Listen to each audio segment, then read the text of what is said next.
very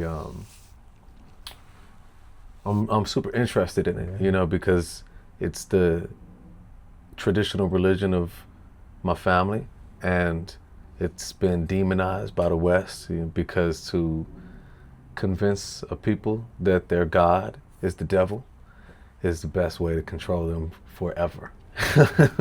You know, to convince a people their God is the devil and to adopt your God. Now they do whatever your God says to do. And also when I was in Ghana, one thing I saw that really astounded me was I saw his birth certificate one time. And on his birth certificate, it said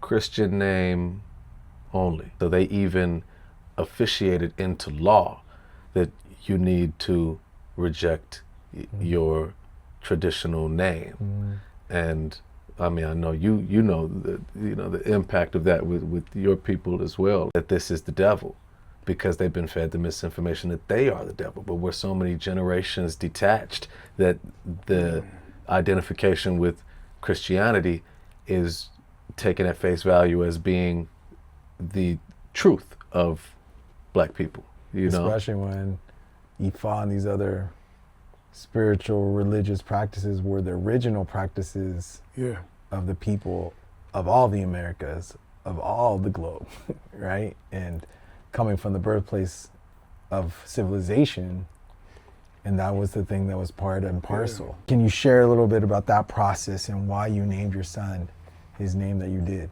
Yeah, I named my son Mansa, Musa Mensa, because I wanted him to have a name that contained greatness, African history.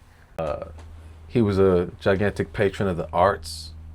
He was a huge patron of architecture and of knowledge. Established the universities in Timbuktu, some of the first universities in Africa, or on the planet, some of the first universities on the planet, at a time when Europe was in the dark ages, and people will tell you that Africans have contributed nothing to history. But obviously that's a necessary part of the steal, to exploit and pillage their bodies and their land. But so I named my son Mansa Musa because I wanted his name to contain the weight of his history and his ancestry.